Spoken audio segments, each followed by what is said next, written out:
Hey guys, welcome to Bible Time! Good evening, boys and girls. We're looking forward to having an amazing night tonight, singing songs and studying God's Word. Tonight, our lesson is going to show how Jesus met a need, how He demonstrated His power and was willing to assist when there was a need present. And even as we think about that idea, we're going to be going on a field trip tonight and we're going to go to a fire station. Dan Lambert, who's a firefighter who goes to our church, and he's going to show us his fire truck, his fire station, and some fire safety. The thing about firefighters, they strive to meet needs. When there's people who are hurt, when there's fires, they go in and strive to assist. And it kind of goes right hand in hand with our lesson, how Jesus strives to meet needs of those who need help. So let's go and take our field trip to the fire station. Hi everybody, my name is Dan Lambert. I go to Grace Baptist Church and I'm also a Muncie firefighter from Muncie, Indiana. Behind me is one of our fire trucks at Station 3 in Muncie. Why don't you come with me and we'll take a look at a couple of the tools. So with firefighting, you have to have tools to get inside of a house. We keep some of these tools right in the back of the fire truck with us, so we have quick access to them if we need to get into the house. This first set of tools I'm going to grab is called a set of irons. So this is the Halligan and axe. It's called a set of irons. It's one of the most popular sets of tools that a firefighter will carry into a building. They come apart just like that. The axe is a striking tool and a cutting tool, so we might cut open a window or strike through a door with the axe. The Halligan is a prying tool and a striking tool. They can strike on the back of each other. So you might have two firefighters. One would hold the Halligan up against the door, and the other one would strike it to use as a pry bar to open the door. After the door gets open, we're going to get a fire hose where we'll go in. We have fire hoses, are called quick lays. These are 1 3/4 fire hoses. They're called attack lines because we go in really fast to put the fire out with them. These deliver about 40 times more water than your regular garden hose would, so there's a lot of water coming out of them. With fire departments, we have a lot of other tools. Let's see if we can go back this far. We have a lot of other tools, from regular scoop shovels, might be used to clean up dirt after we put a fire out. Or we have special types of hooks for pulling drywall down in a house. If we have to get to sometimes a fire would be inside of the wall. We'd pull these out to pull the drywall down.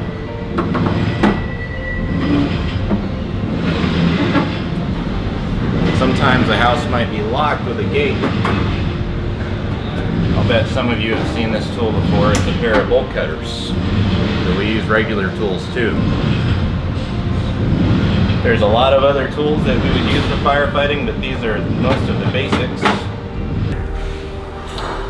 So we live on the stations 24 hours at a time. We go to work. Some of your moms and dads probably go to work for 8 or even 10 hours a day. With firefighters, we go to work 24 hours at a time. So we'll come in the morning and we'll eat and sleep in the stations for 24 hours.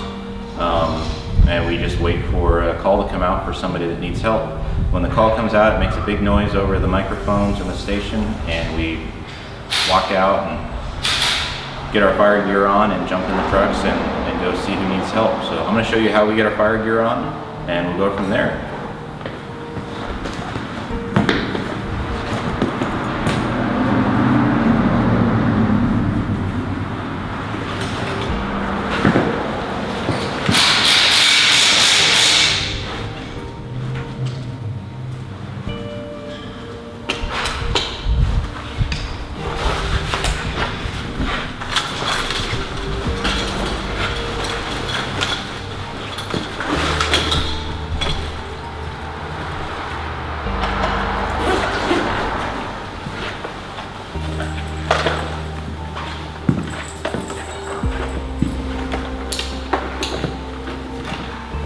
So that's getting our fire gear on. Our job is to do it in less than a minute and be able to go in the trucks buckled up. We always wear our safety belts, and truck for seat belts. Then we go in the fire truck and go. We have to be ready to go in less than a minute from when we get the tones.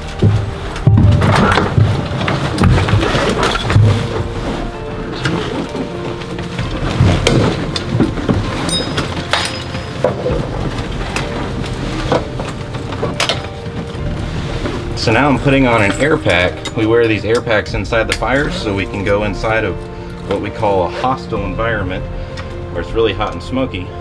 We can put the fire out or help people get out of the fire. So also with an air pack, you wear a mask so you can breathe. So I'll put my mask on and show you what that looks like.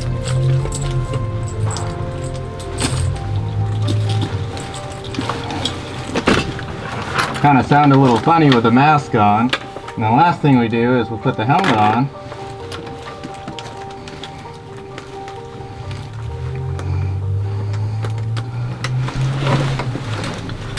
And our gloves.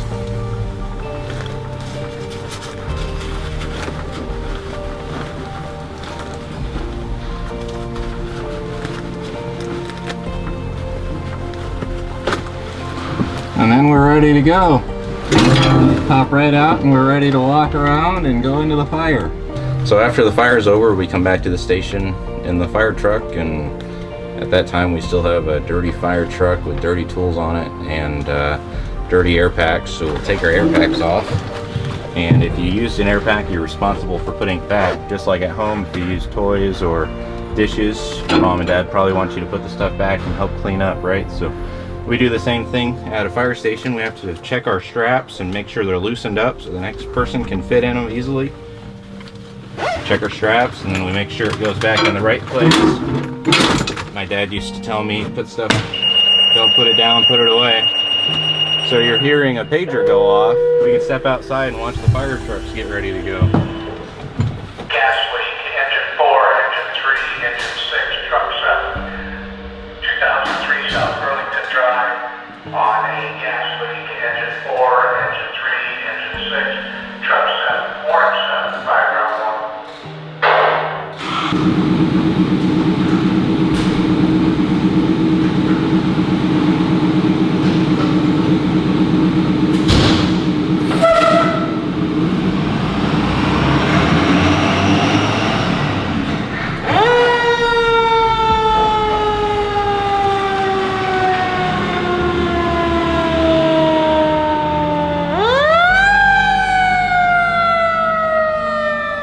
So a couple ways you can help out the fire department at home and make sure you guys are staying safe at home are you can go through fire drills at home.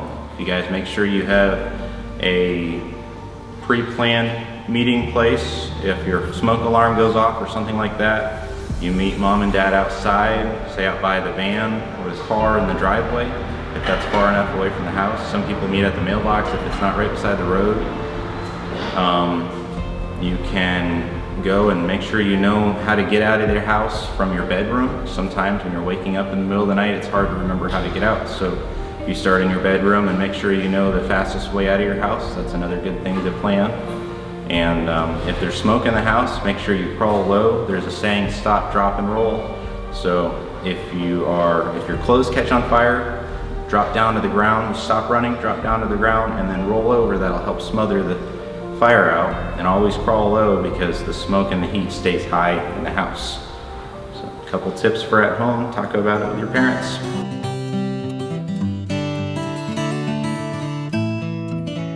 I've got the joy, joy, joy, joy down in my heart. Where? Down in my heart. Where? Down in my heart. I've got the joy, joy, joy, joy down in my heart. Where? Down in my heart to stand. And I'm so happy, so very happy. I've got the love of Jesus in my heart. And I'm so happy, so very happy. I've got the love of Jesus in my heart. I have the love of Jesus down in my heart. Where? Down in my heart. Where? Down in my heart. I have the love of Jesus down in my heart. Where? Down in my heart to stay. And I'm so happy, so very happy. I've got the love of Jesus Jesus in my heart. And I'm so happy, so very happy. I've got the love of Jesus in my heart. I've got the peace that passes understanding down in my heart. Where? Down in my heart. Where? Down in my heart. I've got the peace that passes understanding down in my heart. Where? Down in my heart to stay. And I'm so happy, so very happy. I've got the love of Jesus in my heart. And I'm so happy, so very happy. I've got the love of Jesus in my heart.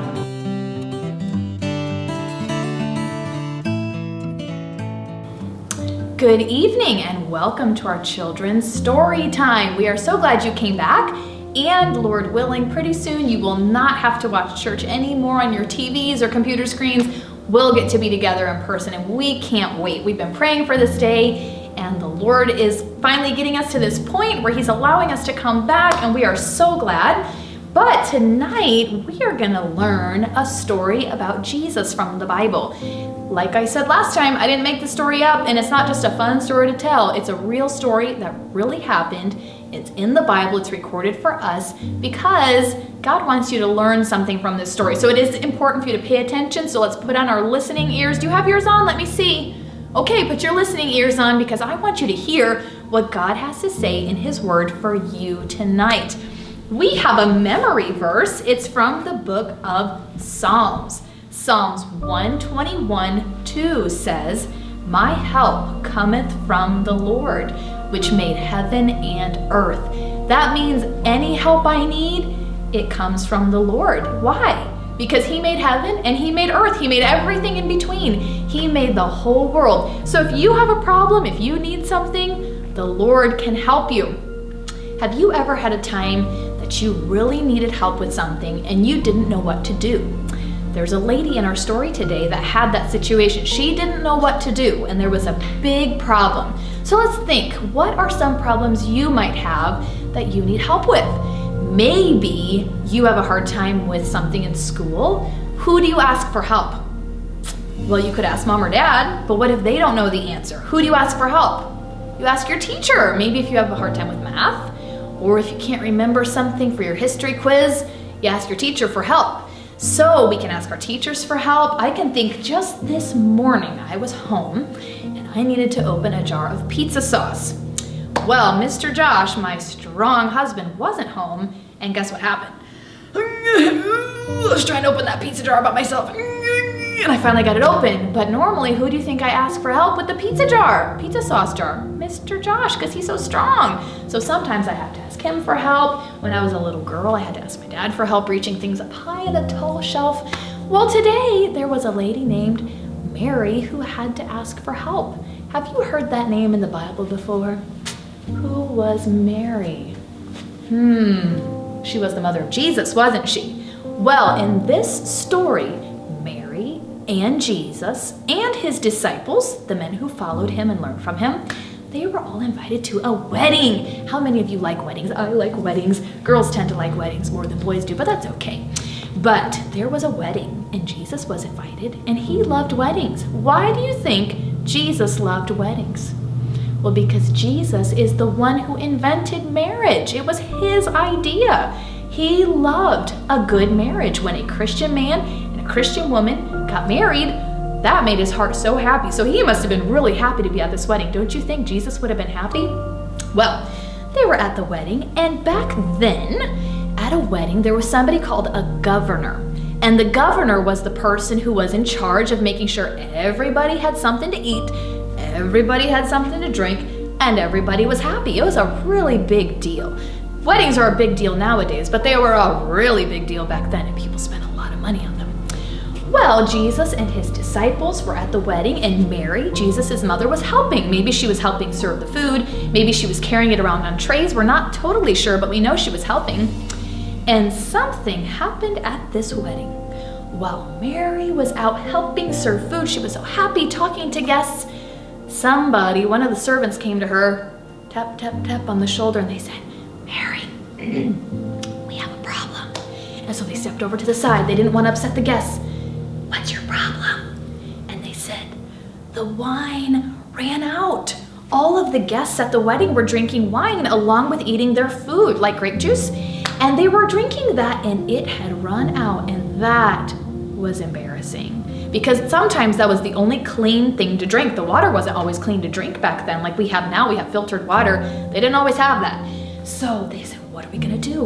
We have no wine for our guests to drink. They need it. The party's not done yet. The wedding's not done. We need something for our guests. What are we going to do? Well, remember, Mary had a problem. Who did she go to when she had a problem? Who do you go to when you have a problem? She went to Jesus, and that was her son. But she knew ever since Jesus was a baby, ever since he had been born, she knew that he was special, that he was the Son of God, and he could do anything. Jesus can still do anything because he has the power of God. The verse we talked about at the beginning of the lesson, my help cometh from the Lord who made heaven and earth. He made everything. So do you think this would be hard for him? I don't think so. And Mary was smart. She knew who she could go to for help. So she went to Jesus, who was standing over here with his disciples, and she said, Jesus, the wine has run out. We don't have any more wine to serve the guests. What are we going to do? And Jesus gave her an answer that sounds a little funny at first. He said, woman, what have I to do with thee? My hour is not yet come. Jesus wasn't being disrespectful. He was saying he is the Son of God, and he does whatever God tells him to do.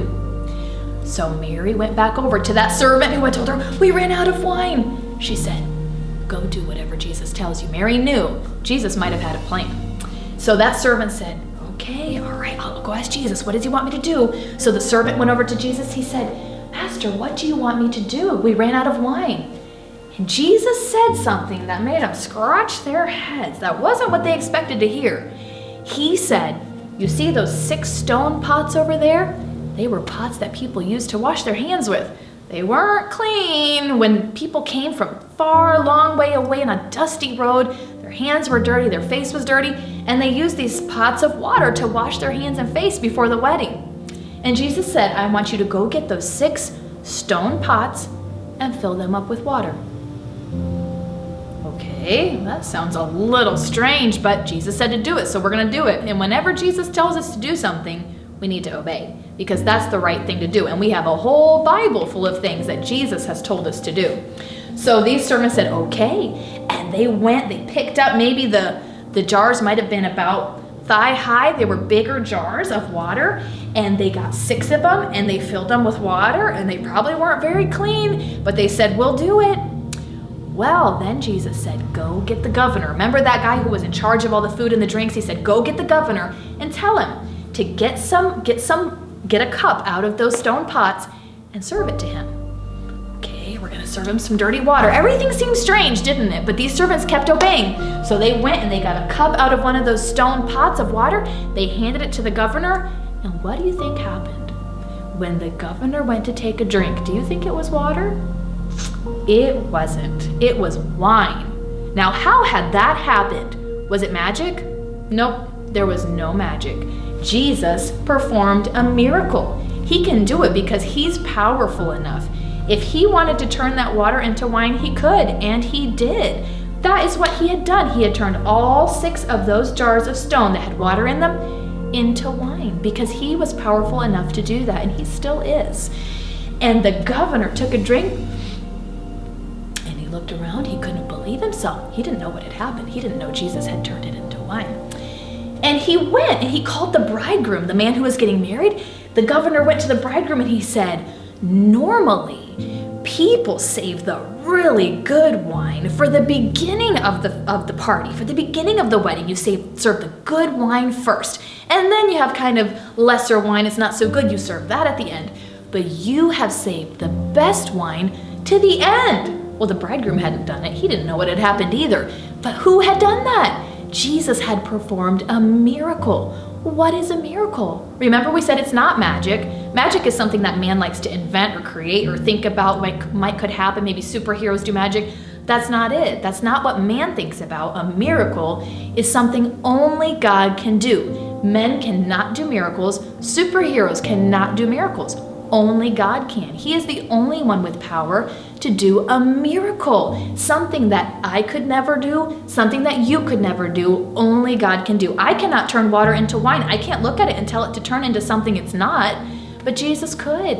And he did that. Why? Maybe he wanted to show the power of God that he had. Maybe he wanted to help those guests out. But either way, he showed God's power, didn't he? And he does miracles. His whole ministry on the earth, he did miracles. He raised people from the dead. You remember stories like that? Things that only Jesus could do, that I do not have the power to do. And why is this important for us to know? Because we need to believe that Jesus is more powerful and the most powerful man who ever lived. Nobody has ever been as powerful as Jesus, and nobody will be. So if you have a big problem, guess who can help you with that problem? Jesus can.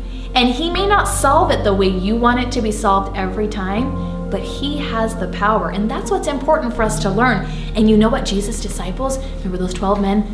They were watching this whole thing happen. Wow.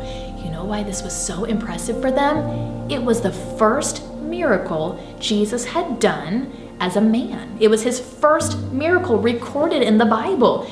So this must have been astounding to the disciples. They didn't know Jesus could do this, but they started to believe in him more. Maybe they already believed in Jesus, that he was the Son of God, but maybe they didn't believe everything about him, and now they knew he is powerful enough. He could turn water into wine. He can do anything. And they started to believe more in Jesus. And you know what? Maybe that's one of the reasons that Jesus did miracles. He wanted people to believe in him. Now, things like that don't happen today. We don't have Jesus physically here with us today to raise people from the dead and to turn water into wine, but that is what he did when he was alive on earth. He showed the power of God. But even though we can't see things like that today, there are many ways in which you can see the power and the miracles of God at work in our lives. We just think of how Jesus cares for us. He provides for our needs. Maybe your family has been through a time when you didn't have a lot of money. And maybe your mom and dad wondered when they would have enough money to buy more shoes for school, or maybe even more groceries. And you saw Jesus provide for you. He was powerful enough to do that, wasn't he? Or maybe there was a really, really tough situation that nobody else knew about, and God answered your prayer. That's him being powerful. He is powerful enough to answer your prayers. Only he can do that. No other human being, not even Pastor Stevens, can do that. Only God can. Let's look back at our verse. It says Psalms 121:2 that says, "My help cometh from the Lord, who made heaven and earth." He made everything. So that means that any little problem that you have, you can take to the Lord. You can take it to your dad, you can take it to your mom, that's okay. You can talk to your teacher. But ultimately, Jesus wants to know about all your troubles, all of your difficulties, something you need help with, because he loves to hear from you and he wants to help you and he can answer your prayers. So I hope that this story about Jesus' first recorded miracle helps you to understand how powerful God truly is and how he can help you in your day-to-day lives. I hope you enjoyed tonight's Bible time, going on the field trip to the fire station and hearing the story from God's Word. Next week is going to be slightly different. We're going to be in person. So if you're in the Anderson area, we'd love to have you here at our church at 7 o'clock on Wednesday night. We'll have a children's program for you where you get to study God's Word, sing some songs, and have some fun games. Hope to see you there.